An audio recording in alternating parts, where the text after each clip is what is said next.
En octobre 1834, 18 jeunes filles ont mystérieusement disparu de l'école de Demoiselle Sainte-Geneviève de Strasbourg en une seule nuit, sans laisser la moindre trace. Les autorités ont fermé l'enquête au bout de 3 jours seulement, déclarant qu'il s'agissait d'un incendie accidentel ayant détruit tous les registres de l'école. Mais avant de découvrir ce qui s'est réellement passé cette nuit-là, abonnez-vous à la chaîne et dites-nous en commentaire de quelle ville vous nous écoutez. Ces histoires oubliées méritent d'être entendues. L'année 1834 marquait une période de profond bouleversement en Alsace. Strasbourg, cette cité frontalière aux influences germaniques et françaises mêlées, vivait encore sous l'ombre des transformations révolutionnaires et des guerres napoléoniennes. La ville, avec ses ruelles pavées serpentant entre maisons à colombages et ses canaux murmurant des secrets séculaires, abritait une bourgeoisie prospère, désireuse d'offrir à ses filles une éducation raffinée.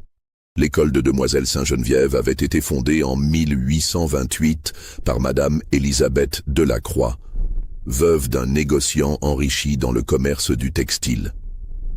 Située rue des Tonneliers, dans l'ancien quartier des Artisans, l'institution occupait un imposant hôtel particulier du XVIIe siècle. Ses murs de grès rose des Vosges et ses fenêtres à meneaux témoignaient d'un passé noble, tandis que ses jardins clos s'étendaient jusqu'aux berges de l'île. Madame Delacroix, femme de 52 ans aux manières irréprochables, avait conçu son établissement comme un refuge pour les filles de la haute bourgeoisie alsacienne. L'école accueillait une trentaine d'élèves âgés de 12 à 18 ans, pensionnaires pour la plupart, venus de Colmar, Mulhouse, Nancy ou même de Paris. Elles y apprenaient les langues, la musique, la peinture, mais aussi les mathématiques et l'histoire naturelle, un programme d'avant-garde qui attirait les familles progressistes de la région. L'atmosphère de l'école respirait une certaine mélancolie. Les couloirs aux boiseries sombres résonnaient du bruissement des robes de laine et des chuchotements étouffés. Les salles de classe, hautes de plafond, baignaient dans une lumière tamisée filtrée par de lourds rideaux de velours grenat. Le réfectoire, avec sa longue table de chêne massif et ses chandeliers d'argent, évoquait davantage un couvent qu'une école. Cette austérité voulue par la directrice visait à forger le caractère de ses élèves, à les préparer aux responsabilités qui les attendraient dans la société. Parmi le personnel enseignant, on comptait Mademoiselle Hélène Fournier, professeure de français et de littérature, arrivée de Lyon 3 ans plus tôt. Cette femme de 35 ans, aux traits fins et au regard perçant, avait rapidement gagné la confiance de Madame Delacroix par son érudition et sa fermeté. Il y avait aussi Monsieur Auguste Zimmermann, professeur d'allemand et d'histoire, homme discret d'une quarantaine d'années qui avait enseigné dans plusieurs institutions de la région avant de s'installer à Strasbourg. Les élèves formaient un microcosme de la jeunesse bourgeoise de l'époque. Parmi elles, Charlotte Brenner, fille d'un banquier de Colmar, se distinguait par son intelligence précoce et son caractère volontaire. Amélie Weiss, issue d'une famille de négociants mulhousiens, excellait en musique et rêvait de devenir concertiste. Marie-Louise Hartmann, la plus âgée à 18 ans, fille d'un magistrat strasbourgeois, assumait naturellement un rôle de grande sœur auprès des plus jeunes. L'école fonctionnait selon un emploi du temps rigoureux. Les journées commençaient à 6 heures par la prière commune dans la petite chapelle aménagée au rez-de-chaussée, suivie du petit déjeuner pris en silence. Les cours alternaient avec les travaux d'aiguille, les promenades surveillées dans les jardins et les récréations mesurées. Le soir, après le dîner, les élèves se réunissaient dans le grand salon pour la lecture collective ou les récitals de piano, avant de regagner leur dortoir au son de la cloche de 9 heures. Cette routine immuable créait un sentiment de sécurité, mais aussi d'isolement du monde extérieur. Les nouvelles de l'actualité politique ne filtraient que par bribes, soigneusement sélectionnées par Madame Delacroix.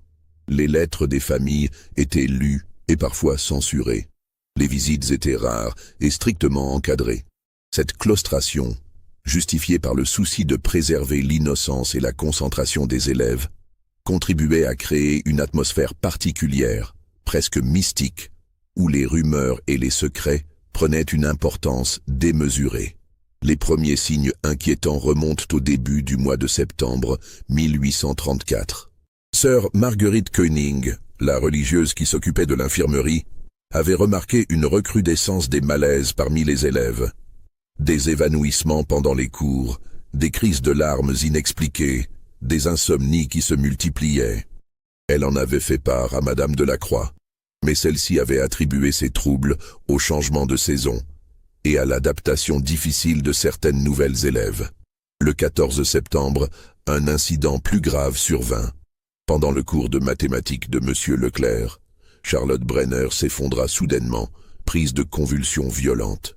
Ses camarades, terrorisés, virent ses yeux se révulser et sa bouche se couvrir d'écume. Il fallut 4 personnes pour la maîtriser et la transporter à l'infirmerie. Le médecin appelé en urgence, le docteur François Muller, diagnostiqua une crise d'hystérie, mal fréquent chez les jeunes filles de bonne famille selon lui. Mais l'incident eut des répercussions inattendues. Dans les jours qui suivirent, d'autres élèves commencèrent à présenter des symptômes similaires, quoique moins spectaculaires. Des tremblements, des accès de fièvre sans cause apparente, des cauchemars récurrents qui les réveillaient en hurlant, au milieu de la nuit. L'atmosphère de l'école se dégrada rapidement. Les conversations cessaient brutalement à l'approche des professeurs, les regards fuyaient, les sourires se faisaient rares. Madame Delacroix, inquiète de voir sa réputation ternie, décida de resserrer encore davantage la discipline. Elle interdit les rassemblements informels dans les dortoirs, instaura des rondes nocturnes et exigea un silence absolu après l'extinction des feux. Ces mesures, loin d'apaiser les tensions, ne firent que les exacerber.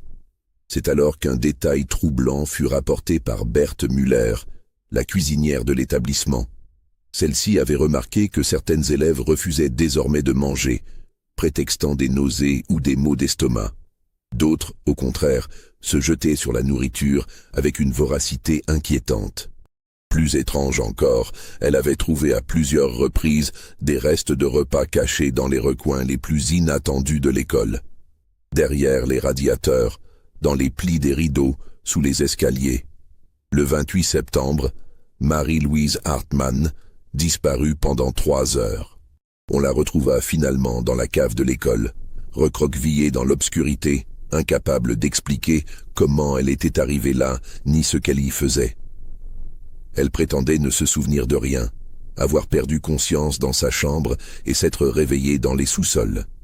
Son état de confusion était si profond que le docteur Müller recommanda de la faire raccompagner chez ses parents à Strasbourg pour quelques jours de repos. Ces événements inquiétants culminèrent le 5 octobre avec la découverte macabre qui allait tout changer. Ce matin-là, mademoiselle Fournier, arrivée plus tôt pour préparer ses cours, remarqua une odeur pestilentielle émanant du petit salon du premier étage. En ouvrant la porte, elle découvrit une scène qui la marqua à vie. Des dizaines de rats morts jonchaient le parquet, leurs petits corps rigides formant une sorte de cercle parfait autour du pianoforte. L'empoisonnement de ces rongeurs n'était pas en soi extraordinaire dans une demeure ancienne, mais leur disposition géométrique parfaite laissait perplexe. Plus troublant encore, aucun appât empoisonné n'avait été disposé dans cette pièce, et l'école ne faisait pas appel au service d'un dératiseur. Comment expliquer cette hécatombe soudaine et cette organisation si particulière des cadavres? Madame Delacroix fit immédiatement nettoyer la pièce et interdit formellement d'évoquer cet incident devant les élèves. Mais le secret était difficile à garder dans un environnement si confiné. Rapidement, des rumeurs circulèrent, déformant encore davantage la réalité. Certaines élèves prétendaient avoir entendu des bruits étranges provenant du salon la nuit précédente. D'autres juraient avoir vu des lumières danser derrière les rideaux fermés. Ces événements étranges trouvaient peut-être leur origine dans l'histoire même du bâtiment qui abritait l'école Sainte-Geneviève. Les recherches effectuées bien plus tard dans les archives municipales révélèrent un passé complexe et parfois troublant de cette demeure de la rue des Tonneliers. L'hôtel particulier avait été construit en 1668 par la famille von Riedmatten. une lignée de marchands suisses établie à Strasbourg depuis le XVIe siècle. Enrichis dans le commerce du sel et des épices, ils avaient voulu afficher leur réussite par cette construction imposante, mélange d'architecture alsacienne traditionnelle et d'influences italiennes rapportées de leur voyage d'affaires. Pendant plus d'un siècle, la demeure avait abrité plusieurs générations de von Riedmaten jusqu'à la Révolution française. En 1793, accusés de sympathie pour l'émigration et de correspondance avec l'ennemi, les derniers représentants de la famille avaient été arrêtés par les autorités révolutionnaires. Johann von Riedmaten et son épouse Elisabeth avaient péri sur l'échafaud, tandis que leurs 3 enfants, âgés de 8 à 15 ans, avaient mystérieusement disparu avant l'arrestation de leurs parents. La propriété, confisquée comme bien national, avait ensuite connu plusieurs propriétaires successifs. Entre 1802 et 1815, elle avait servi de pensionnat pour fils de militaires, dirigé par un ancien officier de l'Empire nommé Capitaine Dubois. Cet établissement avait fermé brutalement en 1815 suite à un scandale étouffé par les autorités. Les quelques documents retrouvés évoquaient des méthodes disciplinaires excessives et des pratiques contraires aux bonnes mœurs, sans plus de précision. De 1815 à 1828, la demeure était restée inhabitée. Les Strasbourgeois du quartier l'avaient surnommée la maison maudite, rapportant des bruits nocturnes inexpliqués, des fenêtres qui s'éclairaient sans raison dans les étages supposés vides, et surtout cette odeur de moisi et de renfermé qui s'échappait parfois des soupiraux de la cave. C'est dans ce contexte chargé d'histoire que Madame Delacroix avait acquis la propriété en 1828. Elle l'avait obtenue pour un prix très avantageux, les propriétaires précédents étant pressés de s'en défaire. Les travaux de rénovation avaient été considérables. Refection complète de la toiture, réaménagement des cloisons intérieures, modernisation de la plomberie et installation du chauffage central, innovation remarquable pour l'époque. Pourtant, dès les premiers mois d'ouverture de l'école, des incidents mineurs mais récurrents s'étaient produits. Des portes qui claquaient sans courant d'air, des livres qui tombaient mystérieusement des étagères, des variations inexplicables de température dans certaines pièces. Madame Delacroix, femme pragmatique, avait attribué ces phénomènes aux tassements normaux d'un bâtiment ancien en cours de rénovation. Mais les élèves, avec cette sensibilité particulière à l'atmosphère propre à leur âge, avaient rapidement ressenti le poids de cette histoire. Sans connaître les détails du passé de leur école, elles percevaient instinctivement quelque chose d'oppressant dans ces murs trop épais, dans ces couloirs trop sombres, dans ces caves dont l'accès leur était formellement interdit. C'est peut-être cette atmosphère particulière qui expliquait en partie les troubles nerveux qui s'étaient manifestés au début de l'année scolaire 1834. Les adolescentes, arrachées à leur environnement familial et plongées dans cette ambiance austère et chargée d'histoire, développaient une hypersensibilité qui rendait les moindres événements extraordinaires, suspects et inquiétants. Après la macabre découverte des rats morts, Madame Delacroix décida de mener sa propre enquête discrète. Elle ne pouvait se permettre que ces incidents étranges nuisent davantage à la réputation de son établissement. Les familles commençaient déjà à poser des questions embarrassantes lors des rares visites autorisées. Elle interrogea d'abord Berthe Müller, la cuisinière, qui connaissait la maison mieux que quiconque, après 6 années de service. Celle-ci, femme simple mais observatrice, révéla des détails troublants que personne n'avait jugés dignes d'attention jusque-là. Depuis le début de l'année scolaire, Berthe avait remarqué que certains aliments disparaissaient mystérieusement des réserves. Non pas en grande quantité, mais de façon régulière et ciblée.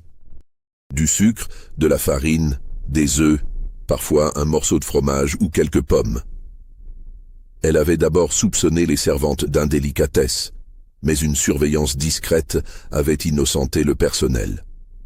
Plus étrange encore, elle avait trouvé à plusieurs reprises des traces de cire de bougie dans des endroits incongrus. Sur les marches menant à la cave, dans l'angle mort de l'escalier principal, près de la porte de la remise.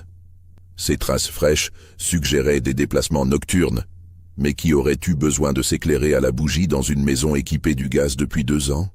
Mademoiselle Fournier, interrogée à son tour, admit avoir remarqué des changements inquiétants dans le comportement de ses élèves.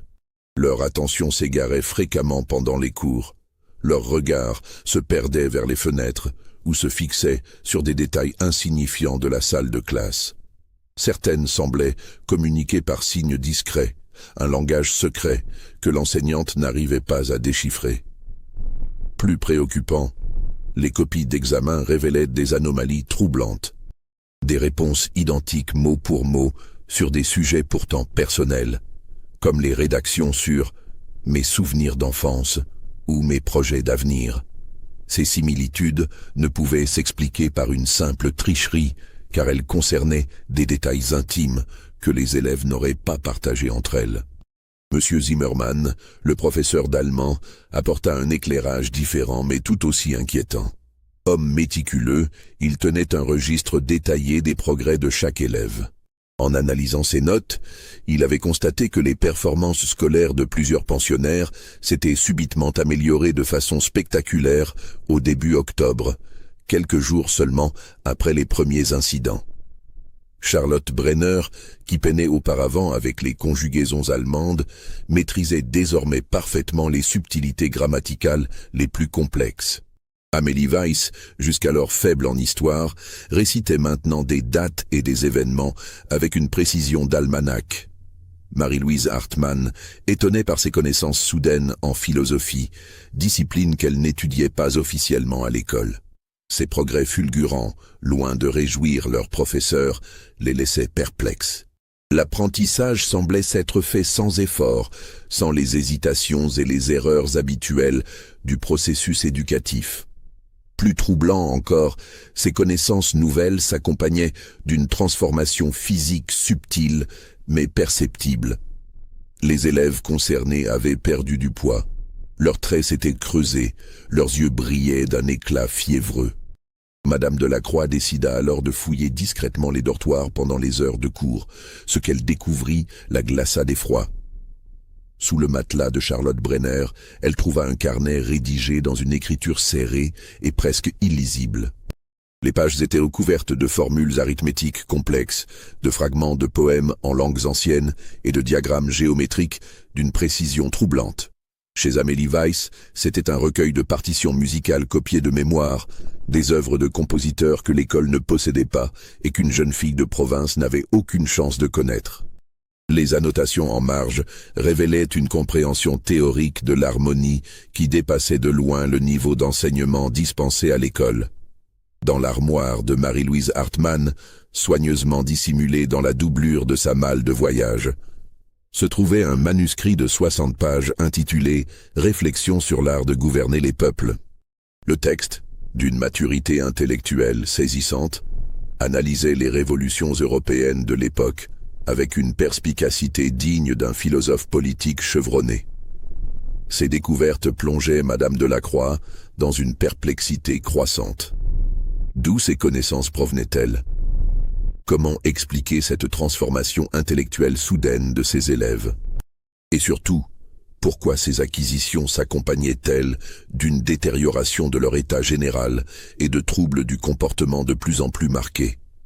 Le 15 octobre, un nouveau incident vint confirmer les craintes de Madame Delacroix.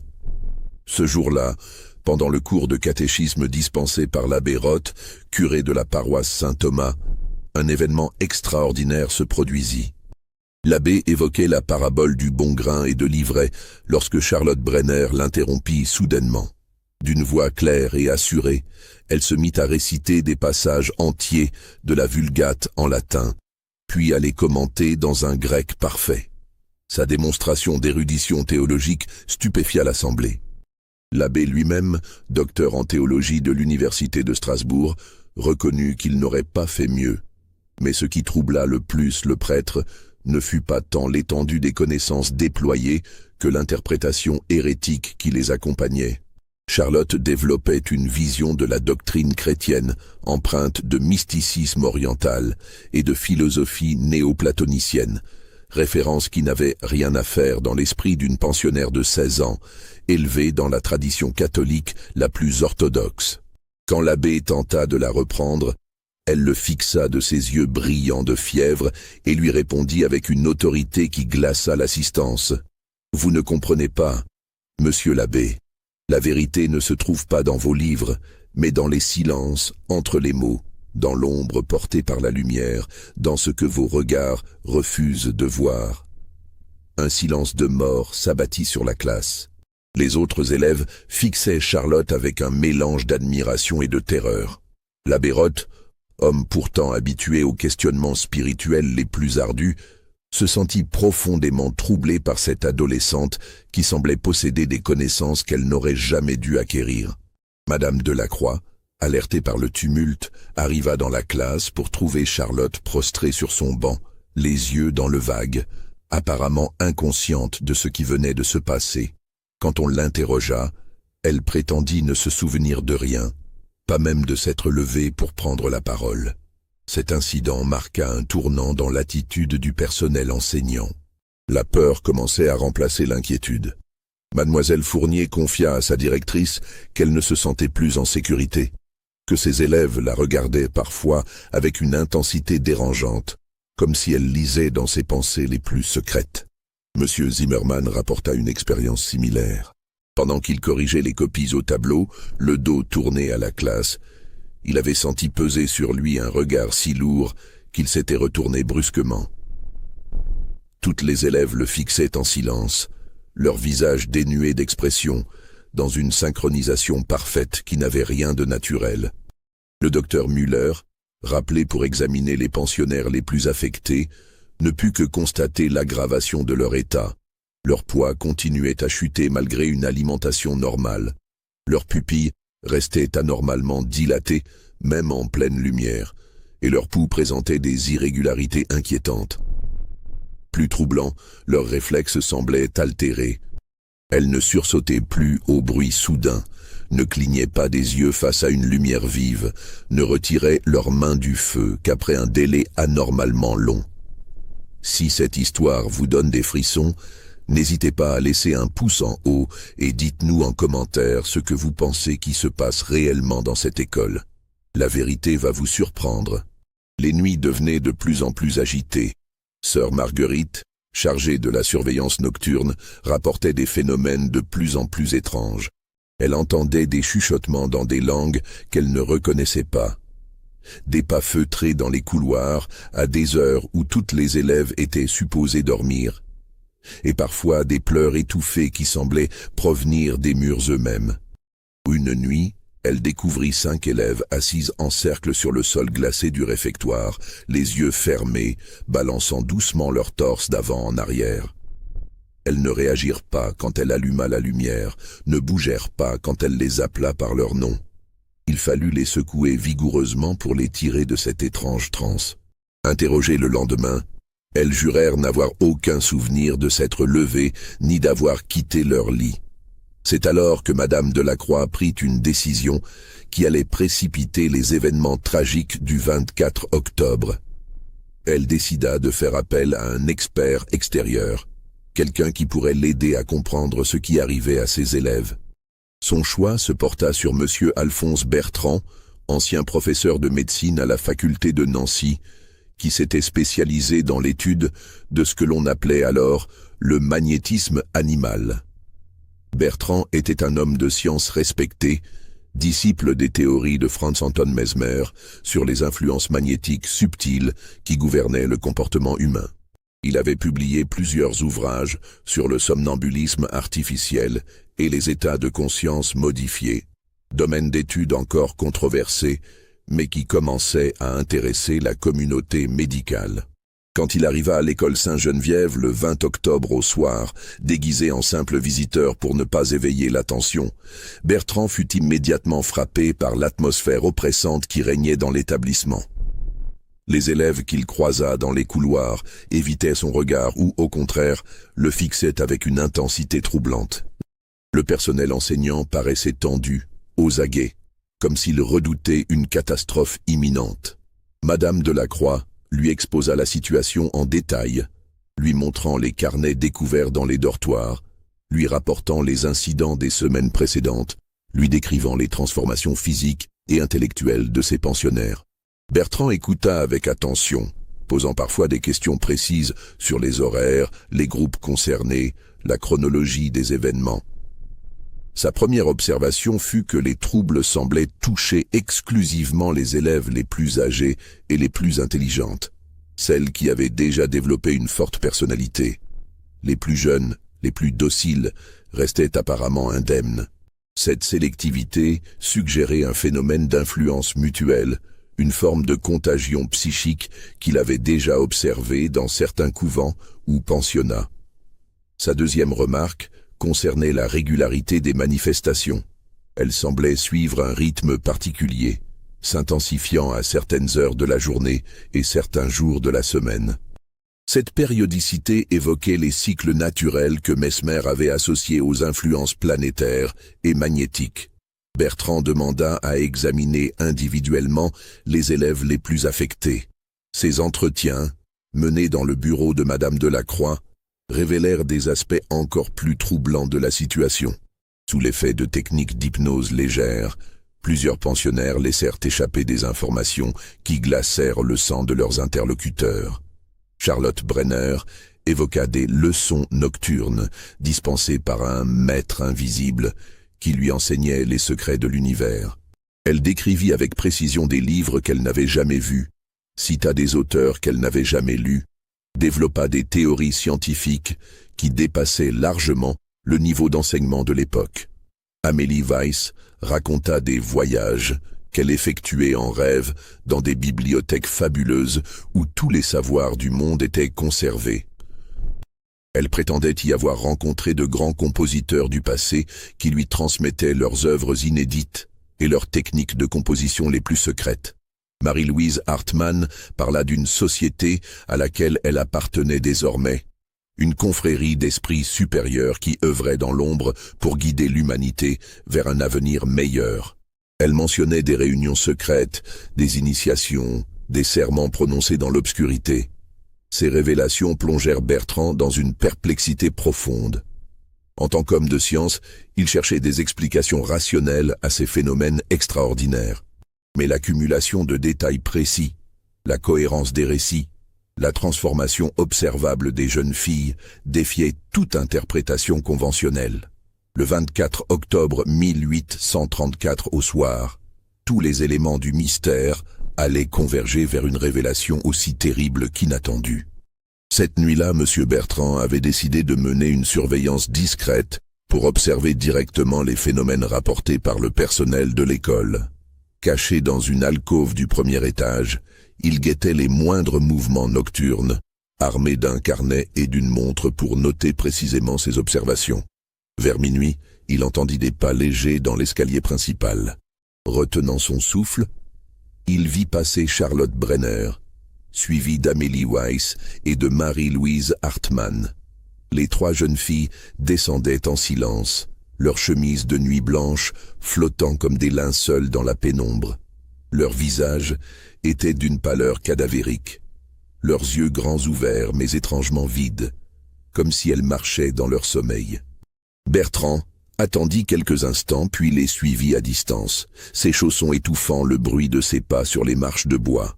Les élèves se dirigèrent vers les caves, empruntant un escalier de service qu'il n'avait pas remarqué lors de sa visite diurne.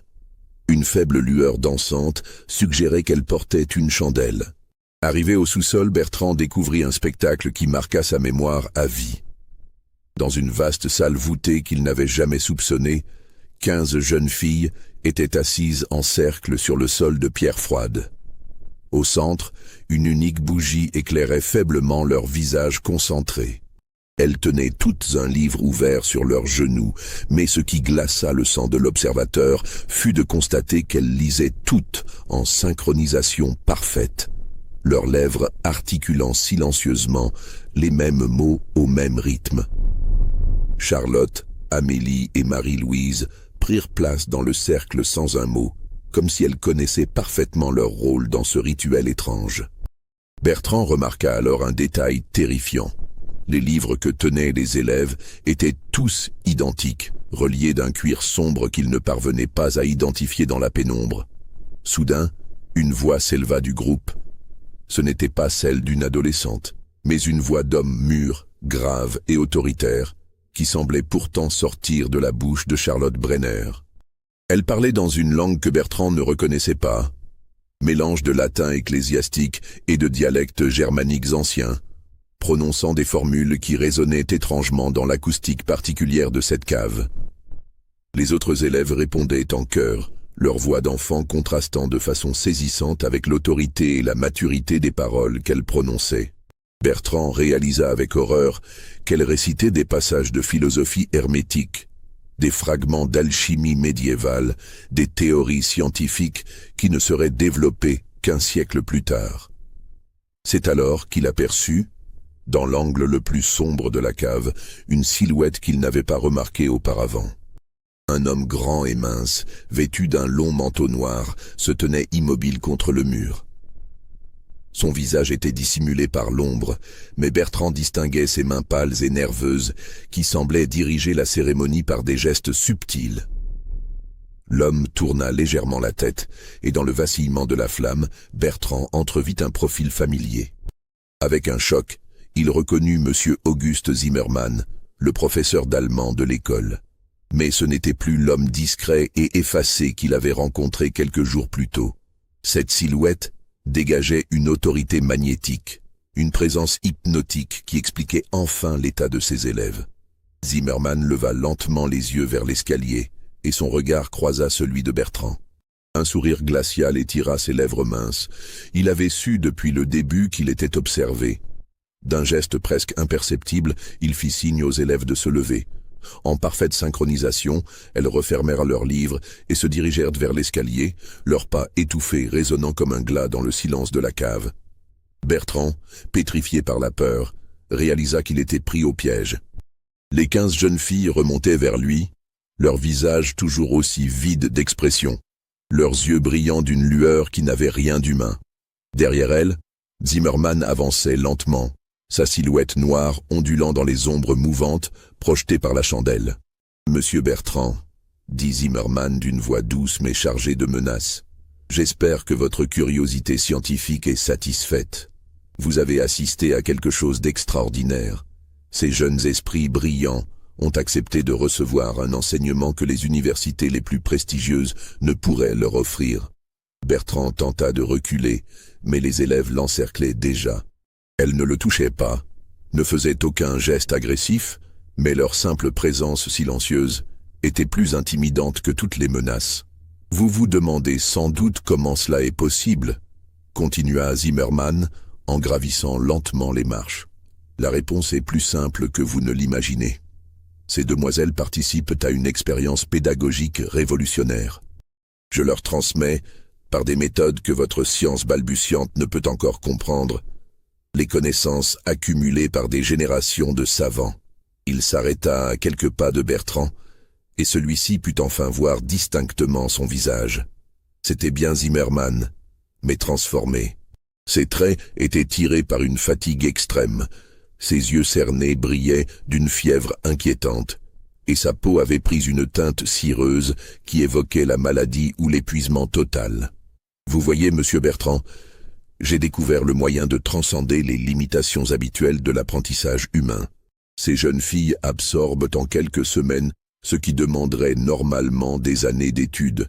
Elles accèdent directement aux sources du savoir, sans passer par les filtres déformants des manuels et des programmes conventionnels. » Bertrand trouva enfin la force de parler, mais à quel prix? « Regardez-les, elles ne sont plus elles-mêmes, vous les détruisez. » Un rire amer échappa à Zimmermann. « Les détruire, au contraire, je les libère. Je les affranchis de l'ignorance, de la médiocrité, de la petitesse d'esprit qui condamne la plupart des femmes de leur époque à végéter dans des salons bourgeois. Grâce à moi, elles deviennent des êtres supérieurs, capables de comprendre les mystères de l'univers. Mais comment? Par quels moyens? » Zimmermann hésita un instant, comme s'il pesait le pour et le contre d'une révélation complète. Puis il sembla prendre sa décision. Venez, monsieur Bertrand. Puisque vous êtes là, autant que vous compreniez tout. Il fit signe aux élèves de s'écarter et guida Bertrand vers le fond de la cave. Là, dans une alcôve qu'il n'avait pas remarquée, se trouvait un véritable laboratoire alchimique. Des alambics de cuivre étincelaient à la lueur des bougies. Des cornues de verre contenaient des liquides de couleurs étranges. Des manuscrits anciens s'empilaient sur une table de travail encombrée d'instruments mystérieux. « Voici mon véritable laboratoire », déclara Zimmermann avec fierté. « Ici, je prépare les substances qui permettent à ces jeunes esprits de transcender leurs limitations naturelles. Des extraits de plantes rares, des composés minéraux subtils, des préparations que les anciens maîtres de l'art hermétique utilisaient pour élever la conscience humaine vers des sphères supérieures. » Bertrand examina les fioles et les instruments. Son expertise médicale lui permettait de reconnaître certains des composants, ergot de seigle, belladone, jusquiam, datura, toutes des plantes aux propriétés hallucinogènes puissantes, capables de provoquer des états de conscience altérés et des visions extraordinaires. « Vous empoisonnez ces enfants !» s'exclama-t-il avec horreur. « Je les nourris !» rétorqua Zimmermann avec véhémence. « Pas de nourriture vulgaire pour le corps, mais de l'ambroisie pour l'esprit. » Ces substances, dosées avec la précision d'un maître, ouvrent les portes de la perception, permettent à l'âme de voyager dans des dimensions inaccessibles à la conscience ordinaire. Bertrand commençait à comprendre. Les doses infinitésimales de ces drogues puissantes, mélangées à la nourriture ou administrées par d'autres moyens, expliquaient les transformations observées chez les élèves. Leurs hallucinations prenaient à la forme de visions d'apprentissage. Leur délire se structurait en connaissances cohérentes sous l'influence suggestive de Zimmermann. Et les livres qu'elles lisaient, de simples supports pour canaliser leurs visions. Les pages sont blanches, monsieur Bertrand. Ce qu'elles y lisent provient de leur propre esprit exalté, guidé par mes suggestions hypnotiques. Elles croient acquérir un savoir extraordinaire, et cette conviction renforce l'efficacité du processus. La machination était d'une perversité effroyable. Zimmermann avait transformé ses élèves en cobayes d'une expérience monstrueuse, les droguant systématiquement pour provoquer des états hallucinatoires, qu'il présentait ensuite comme des révélations mystiques. Sous l'influence de ces suggestions, les adolescentes développaient des personnalités multiples, croyaient communiquer avec des maîtres invisibles, s'imaginaient détenir des secrets extraordinaires. « Madame Delacroix est-elle au courant ?» demanda Bertrand. La pauvre femme ne soupçonne rien. Elle attribue les transformations de ses pensionnaires à une épidémie d'hystérie, comme la plupart des médecins de l'époque. Elle ne peut concevoir qu'un de ses professeurs les plus respectables mène une telle expérience. Une expérience ? Vous appelez cela une expérience ? Vous détruisez la santé mentale et physique de ces enfants. Le visage de Zimmermann se durcit. Vous ne comprenez pas, Bertrand. L'humanité est à l'aube d'une révolution de la conscience. Les méthodes d'enseignement traditionnelles sont obsolètes, inefficaces, criminellement lentes. Mes élèves sont les pionnières d'une nouvelle forme d'éducation, qui permettra aux générations futures d'accéder instantanément à tous les savoirs accumulés par l'humanité, au prix de leur santé, de leur équilibre mental. Tout progrès exige des sacrifices. Ces jeunes filles auront l'honneur d'être les premières à expérimenter les méthodes pédagogiques du futur. Leurs noms seront inscrits dans l'histoire des sciences. Bertrand réalisa qu'il avait affaire à un fou, un illuminé qui se prenait pour un visionnaire révolutionnaire. La mégalomanie de Zimmermann l'aveuglait sur les conséquences terribles de ses actes. Les élèves n'étaient plus pour lui que des instruments au service de sa théorie délirante. « Il faut arrêter cela immédiatement », déclara Bertrand. « Ces jeunes filles ont besoin de soins médicaux urgents. Les substances que vous leur administrez peuvent provoquer des dommages irréversibles. »« Personne n'arrêtera mes travaux », s'écria Zimmermann, ses yeux brillants d'une lueur dangereuse. « J'ai consacré 10 années de ma vie à développer ces méthodes. J'ai étudié tous les traités d'alchimie, tous les grimoires de magie naturelle, tous les textes sur les propriétés secrètes des plantes. Je ne laisserai pas un médecin ignorant détruire mes recherches. Il fit un geste vers les élèves qui s'avancèrent vers Bertrand. Celui-ci recula instinctivement, mais il était acculé contre le mur de pierre froide de la cave. Les adolescentes l'entouraient de leurs regards vides, attendant visiblement un ordre de leur maître. « Vous avez le choix, monsieur Bertrand », reprit Zimmermann d'une voix doucereuse. « Soit vous acceptez de participer à mes recherches, de documenter scientifiquement les résultats obtenus, et vous devenez complice d'une découverte historique. Soit. » Il laissa sa phrase en suspens, mais la menace était claire. Bertrand comprit qu'il ne sortirait vivant de cette cave que s'il acceptait de se taire ou de collaborer. Bertrand passa cette nuit-là enfermé dans la cave, sous la surveillance silencieuse des élèves, transformés en gardiennes. Zimmermann l'avait laissé seul avec ses pensées, espérant que la réflexion le conduirait à accepter sa proposition de collaboration. Mais le savant utilisait ce temps pour élaborer un plan d'évasion. Il avait remarqué que l'état des jeunes filles variait selon les heures, suggérant que les effets des drogues s'atténuaient périodiquement. Vers l'aube, leurs regards se faisaient moins fixes, leurs gestes moins mécaniques. Profitant d'un moment d'inattention de ses gardiennes, Bertrand parvint à s'échapper de la cave et à regagner les étages supérieurs de l'école. Il réveilla Madame Delacroix et lui révéla la terrible vérité sur les agissements de son professeur. La directrice, d'abord incrédule, dut se rendre à l'évidence quand Bertrand la conduisit devant le laboratoire clandestin. L'urgence était extrême. 15 élèves avaient été systématiquement empoisonnés pendant des semaines. Leur état nécessitait des soins médicaux immédiats pour éviter des séquelles irréversibles. Madame Delacroix dépêcha immédiatement des messagers pour prévenir les familles et faire appel aux autorités. Mais quand les gendarmes arrivèrent à l'école dans la matinée du 25 octobre, ils trouvèrent les dortoirs vides. Zimmermann et les 15 élèves empoisonnés avaient disparu pendant la nuit, emportant avec eux les preuves de l'expérience monstrueuse. Les recherches s'organisèrent immédiatement. Les routes furent surveillées, les gares contrôlées, les auberges visitées. Mais aucune trace du groupe ne fut découverte. Comment un homme seul avait-il pu faire disparaître 15 adolescentes sans laisser d'indices? L'enquête officielle, menée par le commissaire Henri Dubois, révéla progressivement l'ampleur de la machination. Zimmermann n'était pas celui qu'il prétendait être. Son véritable nom était Johann Zimmermann, et il était le petit-fils de Johann von Riedmatten, l'ancien propriétaire de l'hôtel particulier guillotiné pendant la Révolution. Enfant, il avait échappé à l'arrestation de ses parents grâce à des complicités mystérieuses. Élevé dans l'ombre, nourri de rancœur contre la société qui avait détruit sa famille, il avait consacré sa vie à une vengeance subtile et terrifiante. Son retour dans la demeure familiale sous une fausse identité, son infiltration de l'école, son expérience sur les élèves. Tout avait été minutieusement planifié. Les caves de l'école révélèrent d'autres secrets. Derrière le laboratoire alchimique, les enquêteurs découvrirent un réseau de galeries souterraines qui reliait l'hôtel particulier aux égouts de la ville.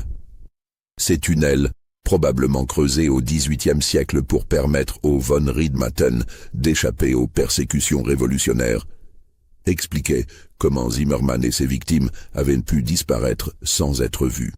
Mais où avaient-ils emmené les 15 jeunes filles? Les recherches s'étendirent à toute l'Alsace, puis aux régions limitrophes. Des témoins signalèrent le passage d'un groupe mystérieux dans la forêt noire. D'autres prétendirent avoir vu des jeunes femmes en chemise de nuit près des ruines du château de Haut-Königsbourg. Toutes ces pistes se révélèrent sans fondement. Le mystère s'épaissit quand on découvrit que Zimmermann possédait des complicités étendues. Plusieurs personnes de la région, membres d'une société secrète aux ramifications obscures, avaient contribué à organiser sa vengeance. Cette confrérie, héritière de traditions ésotériques anciennes, partageait sa vision d'une humanité transformée par des méthodes d'enseignement révolutionnaires. 3 mois plus tard, en janvier 1835, des bergers découvrirent dans une grotte isolée des Vosges les restes de ce qui avait été un campement temporaire. Des traces de feu éteint, des débris de vêtements d'élèves, des fragments de manuscrits alchimiques jonchaient le sol. Mais aucun corps, aucun indice sur le sort final des disparus. L'enquête officielle fut close en mars 1835, faute d'éléments nouveaux. Dans son rapport final, le commissaire Dubois concluait à l'enlèvement de 15 jeunes filles par un déséquilibré mental, probablement suivi de leur assassinat dans un lieu resté introuvable. L'affaire était classée, les familles endeuillées, l'école Sainte-Geneviève fermée définitivement. Madame Delacroix, rongée par le remords d'avoir fait confiance à Zimmermann, sombra dans la mélancolie. Elle mourut 2 ans plus tard, emportant avec elle les derniers témoignages directs de cette tragédie. Bertrand, traumatisé par son expérience, renonça à ses recherches sur le magnétisme animal et se retira de la vie publique. Mais l'histoire ne s'arrête pas là. Au fil des décennies qui suivirent, des témoignages troublants continuèrent à parvenir aux autorités. Des voyageurs solitaires racontaient avoir rencontré dans des régions reculées d'Europe centrale des femmes étranges, d'âge indéterminable, qui parlaient parfaitement plusieurs langues et démontraient des connaissances encyclopédiques sur tous les sujets. Ces femmes, toujours vêtues de robes sombres et portant des voiles qui dissimulaient leur visage, apparaissaient dans des villages isolés, dispensaient des conseils médicaux d'une efficacité surprenante, résolvaient des problèmes techniques complexes, puis disparaissaient sans laisser de traces. Leurs interventions étaient toujours bénéfiques, mais leur présence troublante marquait durablement les esprits. Certains témoins juraient reconnaître dans leur voix les intonations d'adolescentes françaises, malgré les décennies écoulées. D'autres rapportaient des détails troublants. Ces femmes ne mangeaient jamais en public, évitaient soigneusement la lumière directe du soleil et semblaient connaître des événements historiques avec une précision de témoin oculaire, même pour des faits remontant à plusieurs siècles. En 1872, un ethnologue allemand étudiait les traditions populaires de Transylvanie, documenta un phénomène singulier. Dans plusieurs villages de montagne, les habitants vénéraient un groupe de sages femmes qui apparaissaient périodiquement pour transmettre des connaissances perdues. Ces mystérieuses informatrices enseignaient des techniques agricoles révolutionnaires, des remèdes médicaux inconnus, des méthodes artisanales d'une sophistication extraordinaire. La description physique de ces femmes correspondait étrangement à celle des élèves disparus de Strasbourg. Taille moyenne, très fin typiquement français, gestuelle aristocratique. Mais leur âge apparent n'avait pas changé depuis les premières mentions de leur présence, 40 ans plus tôt. L'ethnologue, intrigué par ces coïncidences, entreprit des recherches approfondies. Il découvrit que des légendes similaires existaient dans toute l'Europe centrale, de la Bohême à la Valachie. Partout, on parlait de femmes savantes apparues mystérieusement vers 1835, qui avaient révolutionné les connaissances locales avant de disparaître dans la nature. Plus troublant encore, ces récits mentionnaient toujours la présence d'un homme âgé qui accompagnait le groupe. Une silhouette sombre, qui ne se montrait jamais directement mais dont l'autorité sur les femmes était évidente. Cet homme correspondait parfaitement au signalement de Zimmermann, avec 40 ans de plus. Ces témoignages concordants suggéraient une hypothèse terrifiante. L'expérience de Zimmermann avait peut-être réussi au-delà de ses espérances les plus folles. Les 15 élèves empoisonnés n'étaient pas mortes, mais transformées en créatures intermédiaires entre l'humanité et quelque chose d'autre. Leur connaissance surnaturelle, leur longévité apparente, leur mode de vie mystérieux évoquaient une réussite partielle de l'entreprise alchimique de leur bourreau. Zimmermann avait peut-être réussi à créer ce qu'il appelait des êtres supérieurs, mais à un prix effroyable.